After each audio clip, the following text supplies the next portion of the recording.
அப்பா நான் உங்களுக்கு எத்தனை வாட்டிப்பா கால் பண்ணுறது? ஒரு 15-20 வாட்டி கால் பண்ணிட்டேன். நீங்கள் காலை எடுக்கல. இங்கே ஒரு பெரிய பிரச்சனை ஆயிடுச்சுப்பா. அதனால தான் நான் உங்களுக்கு இவ்வளோ வாட்டி கால் பண்ணேன். என் ஃபோனில் சுத்தமாக சார்ஜ் இல்லை, 5% தான் இருக்குது.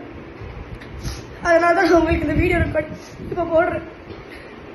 இங்கே எங்கள் ஹாஸ்பிட்டலில் ஜோயல்னு ஒரு பொண்ணுக்கு டெலிவரி பார்த்தாங்க. நார்மல் டெலிவரி சொல்லி தான் ட்ரை பண்ணாங்க. குழந்தையோ பிறந்துச்சு.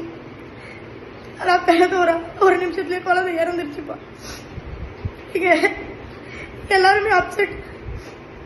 குழந்தைய க்ளீன் பண்ணி அட்டெண்டர் கிட்ட ஒப்படைக்க சொன்னாங்க. என்ன நானும் க்ளீன் பண்ணி ரத்தத்தெல்லாம் தொடச்சி கிளாத்தில் சுற்றிட்டு இருக்கும் போது இது குழந்தைக்கு உயிர் வந்துருச்சுப்பா. எனக்கு ஒன்றுமே புரியல. நான் வேகமாக அந்த குழந்தைய வச்சுட்டு டாக்டரை கூப்பிட்டு போயிருந்தேன்.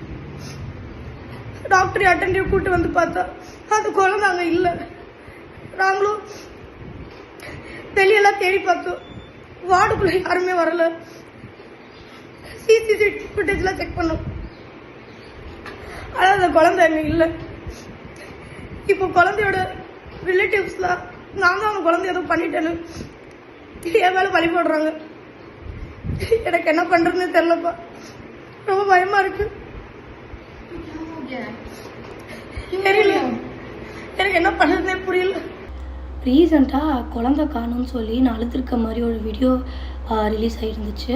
ஃபர்ஸ்ட் ஆஃப் ஆல் என்னோடய சைட்லேருந்து ரொம்ப சாரி கைஸ். பிகாஸ் ஜென்ம நட்சத்திரம்னு ஒரு படத்துக்காக ஒரு குட்டி ஸ்டோரி சொல்லட்டா சார் அப்படின்னு ஒரு கான்டெஸ்ட் பப்ளிஷ் பண்ணியிருந்தாங்க.